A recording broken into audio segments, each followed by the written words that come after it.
Dictation start होगी 5 second बाद। Start.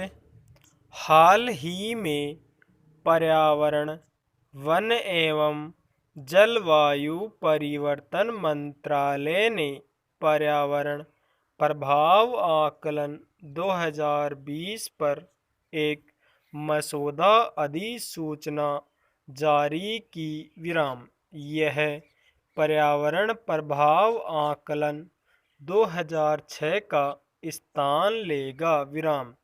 दरअसल 1984 में भोपाल गैस त्रासदी के बाद देश में एक मजबूत कानून की दरकार थी, जिससे पर्यावरण पर पड़ने वाले दुष्प्रभाव का आकलन किया जा सके।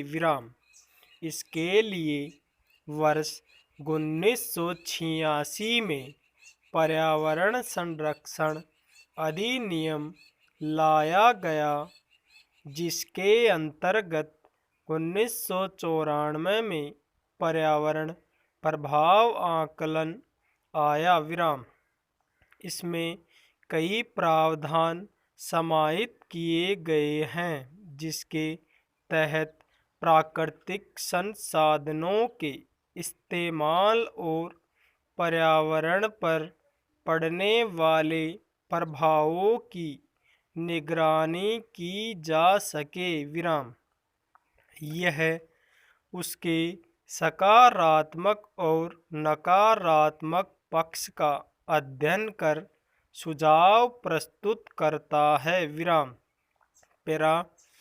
किसी भी लोकतांत्रिक देश में कानून निर्माण की प्रक्रिया कई चरणों से होकर गुजरती है, जिसमें बड़ी संख्या में लोगों के हित प्रभावित होने की आशंका हो।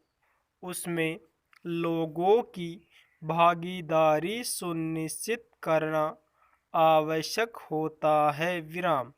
लेकिन नई अधिसूचना में कई प्रावधान शामिल किए गए, जिसने लोगों की भूमिका को सीमित किया है। जैसे राष्ट्रीय सुरक्षा और रक्षा से जुड़ी परियोजना रणनीतिक पहले से होती रही है, लेकिन इस मसौदे में रणनीतिक शब्द को परिभाषित किया गया है, जिससे कई कंपनियां इसके लाभ कमा सकती है। इन परियोजनाओं से संबंधित रिपोर्ट को सार्वजनिक नहीं करना भी अनिवार्य बना दिया गया है।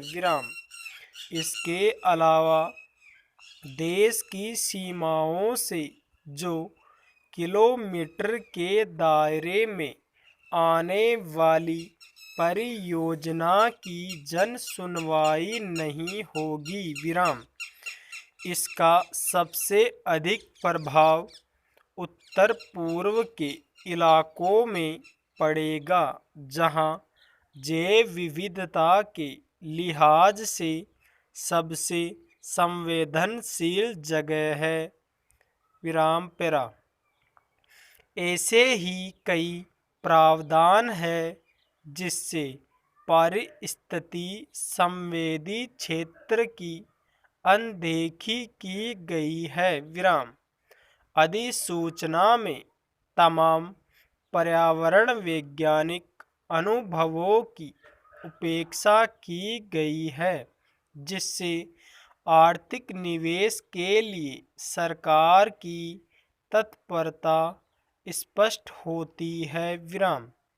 भारत के लिहाज से पर्यावरणीय प्रभाव आकलन में कई कमियां दिखाई देती है, जिसमें कई निहित मुद्दे आज भी प्रासंगिक बने हुए हैं, जैसे पुनर्वास और पुनः स्थापन, आदिवासी जनजातियों के अधिकार का अतिक्रमण, जैव विविधता का नष्ट होना, मानव जीव संघर्ष आदि मुद्दे उभर कर आए हैं। विराम पेरा।